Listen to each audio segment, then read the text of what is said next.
Hi guys, ഇന്നത്തെ video നാളെ ചോറും കറി ഉണ്ടാക്കി. അപ്പൊ നമ്മളെ ഇത് ഇങ്ങനെയാണ്. ഇനി കൊണ്ട് വളം നിറയ്ക്കണം. ഇച്ചിരി ഇച്ചിരി ഇച്ചിരി സ്പൂൺ വളം വേണ്ട. എന്റെ സ്കൂൾ വളമൊന്നും ഉണ്ടായില്ല. സ്പൂൺ സ്ട്രേറ്റ് അടുപ്പില്. അപ്പൊ നമുക്ക് അടുപ്പിൽ വെച്ചെടുക്കാം.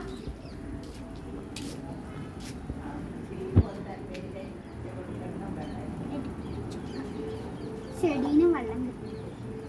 അതാ ചെടി അങ്ങോട്ട് അല്ലെങ്കിൽ പിന്നെ നമുക്ക് വേറെ ഒരു ചട്ടേനെ കൊണ്ട് നമുക്ക് മൂടി വെക്കാം. ഒരു ട്രിങ് സൗണ്ട് വരും. അപ്പൊ നമുക്ക് ആകാം.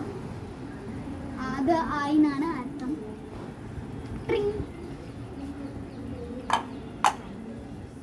പിന്നെ നമുക്ക് ചോറിനെ പോലെ ഇങ്ങോട്ടേക്ക് വെച്ചെടുക്കാം.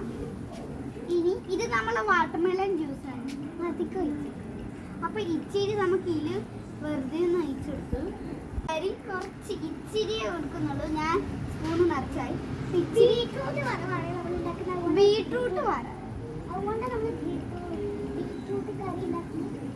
ബീട്രൂട്ട് കറി ഉണ്ടാക്കുന്ന ഞാൻ നിന്നെ പോലെ വറവല്ല. അതിൽ ഇച്ചിരി ഒഴിച്ചെടുത്തന്നെ ഉള്ളൂ. ബീട്രൂട്ടിന്റെ ടേസ്റ്റ്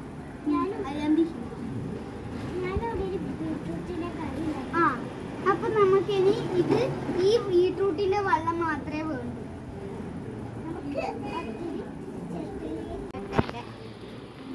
ബീട്രൂട്ടിന്റെ വെള്ളം അങ്ങോട്ട് വെച്ചിട്ടുണ്ടെങ്കിൽ നല്ലത്. സ്പൂണിനെ കൊണ്ട് ഭയങ്കര കഷ്ടപ്പെടാം. ഇത്രയും ഒഴിച്ചെടുത്തിട്ടുണ്ട്. ഇനി എന്നിട്ട് നമുക്ക് എന്ത് ചെയ്യാം, ചെറിയൊരു ഈ സാധനം എന്തായാലും തേങ്ങ ചിരണ്ടിയത് ഇട്ട് കൊടുക്കേണ്ടതാണ്. ചെറുങ്ങനെ ഒരു നുള്ള് എല്ലാ സ്ഥലത്തും ഇട്ട് ഒരു നുള്ളാണ് ഷൻവി. ഇങ്ങനെ ഒന്ന് കലക്കാം. അതേപോലെ വെറുങ്ങനെ ഇട്ടാലും കുഴപ്പമൊന്നുമില്ല. ഇപ്പം നമ്മൾ ചെറിയൊരു നുള്ള് വെറുങ്ങനെ ഇട്ട് കൊടുക്കുന്നുണ്ട്. എന്താണ് തേങ്ങ വെള്ളം കൊടുക്കാം കേട്ടോ. ഒരു നുള്ള് മനസ്സിലാവുന്ന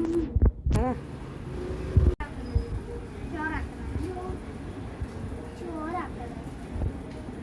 ഇനി ഇതിന്റെ ലൈറ്റ് ഇനി വീണ്ടും ഒരു നുള്ള്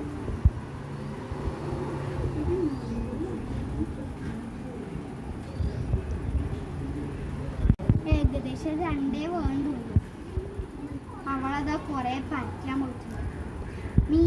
അപ്പൊ നമ്മൾ ചോറ് റെഡി. ബൈ ഫ്രണ്ട്സ്, ഇന്നത്തെ വീഡിയോയുടെ കയ്യിൽ ലൈക്ക് സബ്സ്ക്രൈബ് ചെയ്യാൻ മറക്കരുതേ.